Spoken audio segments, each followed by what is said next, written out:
Hello. Welcome back to the podcast, 33 Conversations podcast. I'm your host, Michael Adanich. And today I'm joined by Jessica, and she is the founder of Design Pod, Fuzzy Sharks, Sharkapalooza. I love that name. Jessica, I want to start right here. Welcome. How are you?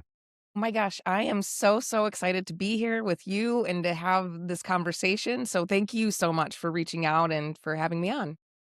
Yeah, it's our pre-call was like so it was such a dichotomy, like these two worlds. I'm like, how am I ever gonna put this together? Like trying to do the thing. And yeah, so I want to share a little bit about you. You live at the intersection of what most people don't even know how to name. You worked in technical, high stakes branding environments like self defense, law enforcement, firearms. Yeah.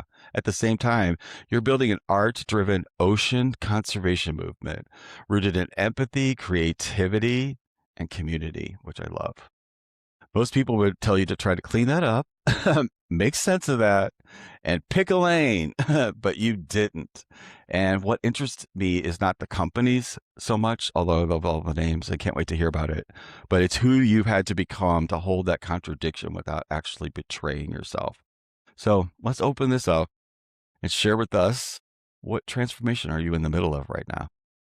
Well, right now, I am currently, as you mentioned, Sharkapalooza. It recently became a nonprofit, which is incredibly exciting. And I say we because I now have a committee and a small board. So we are planning Sharkapalooza 5 on our own, which is basically becoming a full city festival in Clearwater, Florida. On top of that, I'm also running my design agency, which is helping clients in all sorts of areas, but I do specialize in the tactical law enforcement firearms industry. So I just got back from SHOT Show, which is the shooting, hunting, outdoor trade show. It's the second largest B2B show for anything firearms law enforcement related. There you go. Like living in two completely different. But somehow, even when you talk, even when you're sharing that, my mind, I'm like, I totally get that. But You, where did this? Yeah, like you make it make sense just by I. It's probably how you embody it and how you hold it. But yeah, we're so highly in this world that we live in of marketing, and I have several different angles of marketing people on the show because it's such a crucial aspect to business and what yes. founders are creating. But then you have this other edge that's just makes you so unique. And I'm like, I have got to showcase this. Like you literally even made me change my whole how I set these shows up. So thank you for that. But You. I want to pull back to like the you're welcome. We all get to make each other better. I love it. Yes. So the origin of how this started, this just I know you just didn't wake up one day and was like, hey, I'm going to do this. This came from there's a root to it, and I want to kind of start there. Like, you're from Ohio, Yes.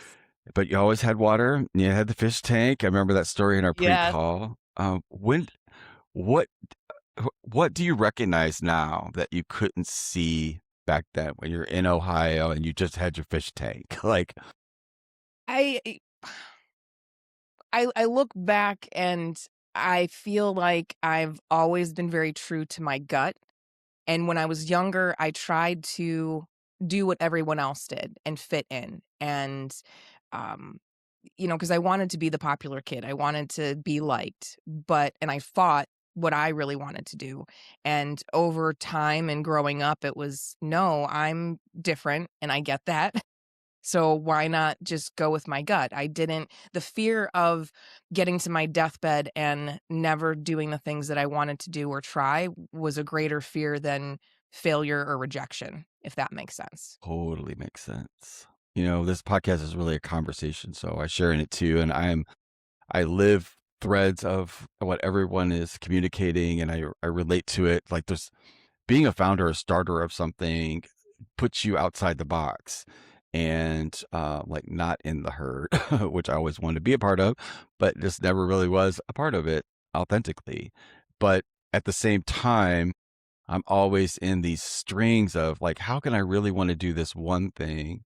And then this other thing pops up, especially over the last couple of months when I've been doing more community projects and keeping that going, I opened myself up to having these weekly calls where I was just available for anybody that needed anything. We could just talk through it. But what popped up was I had the same thing. I'm not sure this with you yet, but I've been a Reiki master for 30 years and I've always had this like healing part of myself that I've hidden. And in these calls, without even thinking Oh, it's about gonna it, come out. it, it came out. And I started working with people uh, this week, and I had just a really powerful experience of, oh, that's why that happened. That's why I was scared of that back then. But I let go. It made a difference, and just incredible shift. Um, how it's evolved while I was doing all of this other stuff, and I'm sitting here right in today going, which lane do I go down? And you're making space for there to be two lanes. So I'm It just wanted is. to. That's like literally what's happening right now in the red hot moment. Like, so thank I you have for I have goosebumps. that's me too. I This is and what I the show's really, Yes, because yeah. my Because response to that is that the world and culture and society wants us to pick a lane. But in reality, the right lane, there's a third lane, and that lane is you. And it can be what? yes. And in that lane, I've had chills on my legs now. What do you? and I think that that's because throughout my life, obviously, between the two worlds that I live in, I've often had that inner conversation and dialogue of, am I doing this wrong? And it always comes back to, I want to be authentic to myself. And I'm able to have one foot in each world, and I'm the connector to be able to have those conversations. And oh my gosh, I have so many goosebumps because of who I I do too. I am. don't even know what's happening right now. Yeah. Like it's crazy. Because of who I am, I'm able to be in both worlds and give space for people to have hard, peaceful conversations so that we can honestly and openly talk and learn about each other. I think that we have much more in common than what we have not in common or that we disagree on. And if we understand where we all come from, I think it makes a lot more sense. I tell people that the easiest line that I tell people when they say, "So, guns and sharks?" I'm like, "Well, they're both misunderstood and they're both pretty badass." And they're like, "Oh, I get it." um, but both worlds have amazing, wonderful, loving, talented people that want to do good in the world. But I think that culturally in our society, they want to bid us against each other. It's like the Sneetches, Dr. Seuss book. I don't know if you know that book, the Sneetches book, where half of them had stars on their bellies and the other half didn't. Dr. Seuss actually originally wanted to be a political writer and a novelist, and he ended up just really thriving in children's books. So that's why a lot of his stories have political, hints to them. So the Sneetches book about this man comes to town and he says that I can put stars on your bellies if you don't have stars. And so all the Sneetches go through and now everybody has stars, but then the ones who did have stars want them off. So by the end of the book, nobody knows who had stars. And so, I think if we just had a conversation about what we have in common versus what we don't and our versus, you know what I mean? Like, I know it's very A layered, thousand. but yes. So I No, try to this is right do where that. we're at with the worlds right Yes. now. This is where we're at my life right now. Um, like I've literally had my Reiki license or my Reiki certificate in the back of my closet in multiple places that I've lived. I pulled it out. I'm looking at it now. It's 25 years ago that I became a Reiki master for like it's a process you go through, but I started it in 96. So it's 30 years. Yeah. And I have never known how to do both because it seems such a split like energy, but you just literally open the door because you said there's a third and it's you. And that's the Yes. part I don't acknowledge, or that's the part that I've not seen before until right now. Yes. So, oh my God. And my next question is what's it like being an empath and it's tactical? Oh my gosh, yes, I am an empath, so I So am in a I. That's what yes, happened on the call. That's what I could see I could see the things that were, they were coming and my intention was to, oh my God, I love this. So my intention was to just be a wide open space and just provide whatever it was. But when people were started talking and they were like they were starting to express their feelings, I could just see them like clamping down, and I'm like, "What's that in your chest? What is that feeling? Because I feel it too." And they're like, "Well, I want to say this," and I'm like, "Well, say it! Say Like, it. let it out of your body." And it led to somebody else, and it led to like it just was like popcorn. The next week, same exact thing. Yeah, And it was just the switch that went off, and it shocked me, which made me look. But now this is like really looping I bet other people are going through the same friggin' thing. I really do. Like, and probably. nobody's talking about it. We need to talk about it. There's so Okay. many things that we need to talk about. Yes. Yeah. Yes. Yeah. Well, thank God we got a podcast and we're on it right now, I and we're know, kind of I clear. We know know. what the hell we're.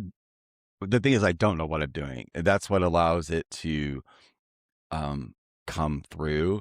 Is when I get out of my own way. So there's something about this that I'm is happening Yes. real time, which is another part that I love. That's which the only way it can happen is Well, in and my mouth. none of us know what we're doing. Social media has trained us to think that because people post catered content that they have all their shit together. Pardon my language.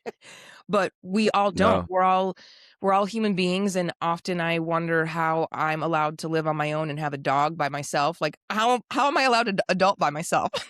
You know, because I still internally feel like a child sometimes because we're all just still figuring it out. Uh yes, so you're not alone. like literally, like because the other layer is too is that we're finding out so much of the stuff that we thought was true is not, Yes. and then we're going to have to figure it out together. There's no, I don't believe there's an entity out there that's going to ever do that. It's us. Like Yes. And that whole building concept of electing somebody to go do something that they have no idea what they're doing either. But it's now clear that they've all know where the money's at that feeds them, and that's what they pay attention to, and that's what's messed all of this up. And it's like, but at the end of the day, we're still human beings having these life experiences that's not going to stop. correct. Um, but it requires us to shift into another space where we can communicate with each other and realizing the you that's in all of this us and them. This Yes. is a missing everywhere. You said something seriously. Thank you. How the hell do you know? Like how? Why? I'm I flabbergasted. Like well, I've never heard that before. um I've been doing a lot of work on myself in the last few years. And even with the way I run my design agency, I've been told over the years that I'm doing it wrong. That I could be making way more money if I structured it differently, but my design agency is 100% US based.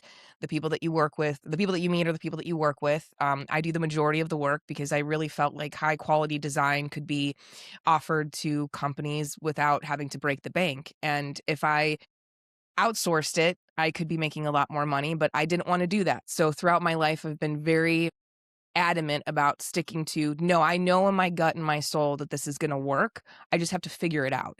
And I actually told this to my counselor a couple weeks ago. Um, I said, it's like I can see the Emerald City and I know that it's there. I just don't know how to get there. I can figure it out. I don't know what obstacles I'm gonna go through, but I know I can do it. So it's say yes and figure it out later. And my father taught me that. Growing up, it was say yes, as long as it's within your realm of being able to do it, say yes and figure it out. And so one of my other sayings, which backfires often because now friends are saying it to me, is something will happen and I say, it's okay. This is a solvable problem. We can freak out about it, but let's not. This is solvable. So I'm life is like a video game. You're constantly leveling up, and as entrepreneurs and people that start things, once you get to a level, it's just never good enough. So you have to be comfortable living in the uncomfortable. And in doing that, I've been really working on trying to find myself and who is Jess and letting my freak flag fly. Like I know that I'm different and I'm unique, but that's what people love about me. And if there's people that don't like me, that's good because then I don't want everybody to like me. It's the purple cow factor. If you've ever read the book Purple Cow by Seth Godin, fantastic book on marketing. So I'd rather Yes, be a yes, yes, yes, yes, yes, yes, yes. yeah, I'd rather be a purple cow I than a haven't read regular. it, but like I've heard of it. Oh, yes, it's fantastic. So, yeah, I'm just really embracing me, and if you don't like me, then that means I'm somewhat of a disruptor in a positive way. Yeah. What did you have to give up when you walked away from running an in-house department? Uh, financial security, but then I realized that it was an illusion. That now in our society, we used to, decades ago, you'd work for a company and you'd be there for decades. It would be your entire life career. And there was that loyalty for employee to employer. And now that's not there. You could walk in on a Wednesday and be fired for no reason. So the fact that I had a full time job and a salary and benefits and all of that, it was the illusion of security. But really, I was in a car in the back seat yelling directions and no one was listening to me. So at least jumping out of the plane and seeing if my parachute would open, I now was driving my own car and deciding where I want to go and what car and how fast and where and all of that. And so it's scary though, to not Yeah, have. yeah, no shit. Yeah, absolutely, no shit. Yeah, it's very, very scary, but now, I pray a lot about things, and I know that things are within my control and God's control and my angels, and whatever you believe in, whether it's Buddha, the cupcake in the sky, whatever. I do believe that there's a higher power, and so I know that there's never been a time that things haven't worked out. They might not have worked out the way I thought they would or how I wanted them to work out, but God takes you to, like, the brink and tests you, and then they do work out, like, I've never so I remember that when things get rough, and I built Say that one more time, because like I'm at the brink right now. Say that one more time. that God it takes you to the brink. yes, to test you, and ultimately things will work out. He's never not had things work out. Might not be in the way that you thought they would, because the saying, "We make plans and God laughs." Often Yeah, I think about, "Oh, well, this is the way the plan's gonna go," and I like plans. I'm type A, OCD, like, I love my plans, but I have gotten used to, "Okay, all right, this is every day is different. Just buckle up, get your helmet, get your seatbelt on." it did. I woke up this morning and like this is the most podcasts I've ever recorded in one day. I built up the muscle. I'm good, but and and one incredible story after the other. It's that completely. I'm in awe. And I woke up this morning and go, how the fuck am I going to do this? Like, because my mind was just so not in that space. Yeah. And I just made a choice. I'm like, I'm going to sit here and I'm going to meditate for 30 minutes. Yes. And I did. And I felt myself return back to the center, and where no matter what, I get to enjoy. This is the thing I love. I absolutely love it. Yeah. I And you love have it. to and that's I love that you did that because we have to give ourselves grace and time and care. We Yeah. don't do that. We are taught that we have to keep going, going, going, and that's something as a business owner that I've done as well of, okay, when I need to take a break, not Yeah. answer emails, sleep in, whatever it is, take a longer shower, I do it. Because if I'm not good for myself, I'm no good for my team or anyone else. So it's very, very important. Yeah. And it's a lot, but that It it's that brink. It's the brink because I've had a lot of this over the past couple of weeks. A lot of things that I have, that people were going to do trainings and different things and had things set up, and it kind of gave me that illusion of safety. But within the last couple of weeks, they've all called and it's like, you know what? Everything is so crazy right now. Like we're just holding off and yeah, and love what you're doing, but nah, and like it's just it felt like a betrayal of right. energy. And I'm like, if you like, why would I've gone down this path and had all of these incredible experiences and it's felt so right for 2 years, and then this it reminds me of 2020 actually. Like I built my real estate business and it was awesome, and I had 16 people the day the world shut down, and in 24 hours it went to one person, and that barely closed, and that was it for a year. And I think I'm having like PSD from that moment, Oh, you and made it through that. like I did make it through that. Yes. Yeah. Yeah. It was And I another didn't it's mean to just it's no, it's a brink moment. And I did make it through it, but it felt like a betrayal that I have to do it again, oh, or that I'm having that experience again. I constantly get upset and have conversations with God about like, okay, why is this happening? Like, and then I have to remind myself that in the equation, I'm not the only one. I want what I want, but this is a chessboard and there's a lot of other players, and the timing might not line up properly for what I want it, how I want it to go. And that's very frustrating. And because, you can only can control Hmm. what's in your Yeah, power. it is. But God's like, the universe is like, hey, here's the deal. You want XYZ to happen. I also have to line up these other folks to get that to happen. And they're working on their own shit. So to get everybody to that next line, everybody's got to do their own thing. And I'm like, Yeah, no, I'm ready now. yeah, Hurry up, everybody. yeah. I can see it now. I can totally see it now that we're talking out loud about it. But not but and I can see it. So thank you. A lot of times that's all that it really is. It's the whole thing. Like we do most of this stuff alone. It's why I'm doing the podcast so we can have conversations about it Yes. so we know we're not alone. Because somebody's gonna listen to goes, oh my God, this is totally happening to Yeah. me too. And And and to that, I want to say that building your tribe, people that you can call on and count on that lift you up. I am very blessed that throughout my life, I have people that are there when I'm in the moment of, why am I doing this? Like, what the fuck am I doing? Like, is this insane? And they're being like, shut your face. You're brilliant. Look at how far you've come. Look at the difference you've made. You're going to keep going. And I'm like, okay, got it. And you do yeah, that for each other. And it's very important to have quality over quantity, and having those people that, just as much as you lift them up, lift you up when you're in those moments. Because we can be on here and having this great conversation, but like no one's seeing on social media me crying in the shower, or me worried about how I'm going to pay this or do that or fit all these things in, or being exhausted and having to do interview after interview. Those moments are those tiny steps in the darkness that we all do alone, that forward facing, everyone sees the celebration and the wins. They don't see the rest of the yeah, iceberg underneath the water. yeah. Which is not just inside of us, it's everywhere. It's all the Yes. places. Yeah. Yeah, nothing to see here.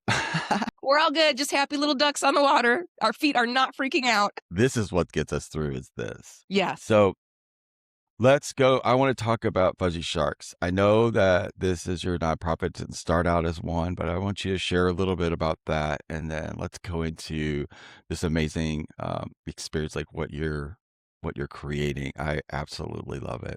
Sure, Yes. give me your Fuzzy Shark. Give me the Yes. Fuzzy Shark stories.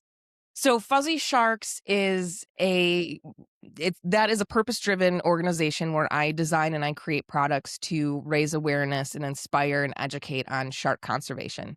And it started when I was in college.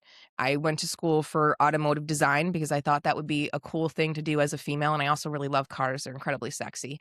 But then I realized, okay, as an industrial designer, I would just be designing more products that would go in a landfill, and I'm not really making a difference. And I felt that God gave me my talents to do something positive with. So I switched to sculpture, made a lot of really bad artwork. But at that time, the documentary Shark Water came out, and that is a documentary about the shark finning industry. And just down to my bones, I felt such empathy and hurt. And I thought, okay, I'm going to start making artwork to educate. Art throughout culture in the world is used for many different things. And why not conservation? And so I designed a Stop Shark Finning logo, which has now been used around the world. And if you type in Stop Shark Finning, it's the first graphic that comes up, which is just the best, eh, you know, compliment an artist could have. And through that, I've designed Fuzzy Sharks. It was originally an exhibit, but now it's a product. And the whole idea is based on biophilia, that we're naturally drawn to things based on how they look. If sharks were cute and fuzzy, would we think about them differently? Which, when people hear that, they're like, oh, that's really deep. And I'm like, yeah, I mean, we do it to human beings. We judge each other based on how we look, the houses we live in, the wardrobes, all of Teddy that. bears. Teddy bear, yes. And polar bears kill Teddy more. bears. Yeah. Yeah, I mean, and polar bears and bears kill more people a year than sharks do, but because they're cute, we're like, "Oh, they're safe." And so I think it's, Yeah. I really, it's amazing when I'm at shows or I'm explaining this concept to people, you can literally see a light bulb go off in their brain, and they're like, "Oh, yeah, I definitely judge them based on how they look." Sharks aren't trolling for people to eat. That's not a thing. They're incredibly misunderstood, and I guess that's why, this is very deep. I feel so connected to them because throughout my life, I've felt very misunderstood. And people that do love sharks, I've seen throughout shows, it's a very eclectic mix of individuals. And somebody will come up, we'll have a conversation. I'll walk away. I'm like, yeah, I know why they like sharks. They feel connected to them because they also feel misunderstood and not seen. And then Sharkapalooza is a nonprofit festival where it brings together art and conservation. So it's a big festival where it's a juried art show where vendors can apply, but you have to have shark or ocean conservation subject matter in your artwork. And then we're going to have a stage with local music, artists, food trucks. The aquariums are going to be there with educational content, other nonprofits in the ocean conservation world. And it's going to be, yeah, a big festival of art in the oceans. And this isn't going to be in Tampa, right? It's going to be in Clearwater. Yes. May 16th. Clearwater. Of this year. Yes. Yeah. Okay. Yes. I love it. How Yeah. do you I feel know. about like having this all kind of how it began and like looking at it from your perspective now, like going into this event? Because I know events get all consuming, but like, are you taking a moment to take this in and feel Uh, you? Yes, it's funny that you asked that because I actually throughout the process since I moved to Tampa, because that was one of the reasons why I moved to Tampa from Cleveland was that I really felt this draw to go to the ocean to continue the work. The company previously was called Four Oceans, but when or Ocean 4, but when Four Oceans, the bracelet company came out, I was getting all these emails, "Where's my bracelet?" I'm like, "I don't sell a bracelet. I sell fuzzy sharks." Like very different. I moved here and I rebranded and I've documented self videos of just me kind of monologuing to my camera of the process. And I do sit back and think about where, I started this work in 2007, 2008, and now I'm the shark girl. And I'm not a marine biologist, but I'm known as the shark girl because I do the artwork and the community and the education part. And I'll just literally sit and cry by myself and thank God because it's been a very, very long road and a lot of no's and a lot of this doesn't make sense. You're crazy. It's not going to work, blah, blah, blah. And now we're here. And I can literally now I'm like, yeah, I'm that fucking shark girl. Yeah. Like we're here to play. Like Sharkapalooza is not going anywhere. We're going to find the way to make it happen. I don't know how. I don't know how it's going to work, but I Have know you it's ever going to known work. how? You've never known how. No, We no, never know how. no. The impossible Yeah. is only the impossible until it happens. So yeah. My last question is always like, what advice would you give? But we've been kind of doing that for 30 minutes. Um, about like you almost have to be like already been on the outside of the box. Like this, who we're talking to is not somebody that's in the herd. Who we're talking to is somebody that's on the outside that doesn't have that support system and doesn't quite understand the value of who they are. Yes. What can you speak to that person that hasn't quite hit and that knowing of all of the three legs of the stool? Ooh. Um I think it's important to be able to sit with yourself in the quiet and really truly question yourself and ask yourself why you're doing certain things. Are you doing them for others? Are you doing them because that's really in line with your morals and ethics? What is your North Star? Yeah. And when you decide to do something that's different from maybe what family and friends want you to do or colleagues, you don't have to do it in a mean boastful F off way. It can be, I totally hear you. I understand that, but I'm going to take this path. And most times when people are Yes. disagreeing with the path that you're going to take, it's in my experience, what I've seen when it comes from family and friends, it's not out of anger because they're upset about the decision. It's because they worry about you and they love you. And they're worried because maybe they've never made such a bold decision or decided to take that third lane, which is self, and they don't know what that looks like for you. And so they're worried, they're scared. And so you just have to say calmly, "Okay, I hear you. I know that you care about me, but you got to know that I got this." And you're not going to know, even though you think that you got it. You just figure it out and know that you don't have to, You eat the got whole you. elephant. You got you. You Yes, got you. yes, and it's one You step got at a you. time. Yes. Yeah, you've come this far, just the other day, literally, I was walking down my steps to leave for meetings, and I'm like, "Oh my god, I don't know how I'm gonna get through this day." And I was like, "Wait a second, Jess, you made it through a hurricane. Like, last year, Hurricane Helene flooded our apartment," and I say "our" 'cause it's my dog and I, and I didn't know how to deal with a fucking hurricane or any of that, but I did it. You know, you just put on your big girl pants and you figure it out one step at a time. Like, you think about all the things that you've been through in your life, life has just it's been difficult, but you've gotten through it. So that would be a lot of a lot of advice, but that's what I would say. A lot easier said than done, but one day at a time. Yeah, but if it was easy, everybody would do it. Yeah. Mic drop. I absolutely adore this conversation. It's like, yeah. And this is you're gonna be the first conversation that I'm going to have to check the this is explicit checkbox. This is not for kids. No, It's always not for kids, but like you have to choose. Is this a clean yes, version? Like, no. I like this version better. I may just yes. go with this. No, I love it. You know, it's one of my favorite words, honestly. I feel like it's like sprinkles on a sentence. Yeah. Yeah. I got something else, but I'll talk to you after we get done with the podcast. Jessica, thank you so much for bringing your whole self to today and not that pretty cleaned up version. Thank you. That's 33 conversations exist to hold space for people who are becoming themselves in real time, not performing the clarity that they don't actually yet even feel. Your work, your honesty is a reminder to that alignment. And it's not about choosing sides. It's about learning how to stand up. We'll see you guys on the next one. Bye, guys.